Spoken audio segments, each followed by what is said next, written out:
ಸ್ವಸ್ವರೂಪಕ್ಕೆ ಅತ್ಯಂತ ಹತ್ತಿರದ ಕಥೆ ಇದು. ಶಾರದಾ ಮಾತೆಯವರಂತೂ ಹೇಗಿದ್ರು ಅಂತಂದ್ರೆ, ಅವ್ರು ಯಾವಾಗಲೂ ಆತ್ಮಭಾವದಲ್ಲೇ ಇರ್ತಿದ್ದರಿಂದ ಅವರು ಅತ್ಯಂತ ಹತ್ತಿರ, ಪ್ರಕೃತಿಗೆ ಬಹಳ ಹತ್ತಿರವಾಗಿದ್ದವರು. ಹೀಗಾಗಿಯೇ ಒಂದ್ಸಲ ಗಿರೀಶ್ ಚಂದ್ರ ಘೋಷ್ ಶಾರದಾ ಮಾತೆಯವ್ರನ್ನ ಕೇಳ್ತಾನೆ. ಗಿರೀಶ್ ಚಂದ್ರ ಘೋಷ್ ಅವ್ರ ಹತ್ರಕ್ಕೆ ಬರ್ಲಿಕ್ಕೆ ಟ್ರೈ ಮಾಡ್ತಿರಲಿಲ್ಲ, ಯಾವಾಗಲೂ ಹೆದರ್ಕೋತಿದ್ದ ಶಾರದಾ ಮಾತೆಯವ್ರ ಹತ್ರಕ್ಕೆ ಬರಲಿಕ್ಕೆ. ಪಾವಿತ್ರ್ಯದ ಹತ್ತಿರ ಬರಲಿಕ್ಕೆ ಯಾವುದು ಕಲುಷಿತವಾಗಿರುತ್ತೋ ಅದಕ್ಕೆ ಸುಲಭ ಆಗೋದಿಲ್ಲ. ರಾಮಕೃಷ್ಣರ ಬಳಿಗೆ ಅತ್ಯಂತ ಸುಲಭವಾಗಿ ಗಿರೀಶ ಬಂದ್ಬಿಡ್ತಿದ್ದು. ಅತ್ಯಂತ ಪವಿತ್ರರಾದರೂ ರಾಮಕೃಷ್ಣರು ಎಲ್ಲರೊಡನೆ ಬೆರೆತು ಸೆಳೆದುಕೊಳ್ಳಿಕ್ಕೆ ಆಗ್ತಿತ್ತು. ಶಾರದಾ ಮಾತೆಯವ್ರ ಹತ್ರಕ್ಕೆ ಹೋಗ್ಬೇಕಾದ್ರೆ ಹೆದರಿಕೆ ಆಗ್ತಿತ್ತು ಅವನಿಗೆ.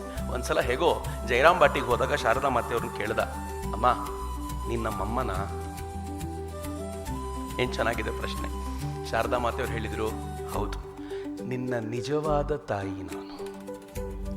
ಇದು ಗಿರೀಶನಿಗಲ್ಲ, ಗಿರೀಶನಿಗಿಂತ ಅಪವಿತ್ರರು ನಾವು. ಗಿರೀಶ ಆದರೂ ಏನು ಮಾಡ್ತಿದ್ದ ಕಾಣ್ತಿತ್ತು. ನಾವು ಒಳಗೆ ಮಾಡುವಂಥ ಉತ್ಪಾತಗಳಿವೆಯಲ್ಲ, ಅದು ಎಲ್ರಿಗೂ ಕಾಣುವಂಥದ್ದಲ್ಲ, ಅವನಿಗಿಂತ ಅಪವಿತ್ರರು. ಹಾಗಾಗಿ ಗಿರೀಶನಿಗೆ ಒಬ್ಬನಿಗೆ ಹೇಳಿದ್ದಲ್ಲ, ಮದರ್ ನನಗೆ ನಿಮಗೆ ಹೇಳಿದ್ದು, ನಿಮ್ಮ ನಿಜವಾದ ತಾಯಿ ನಾನು. ಏನು ಅದ್ಭುತವಾದ ಮಾತು.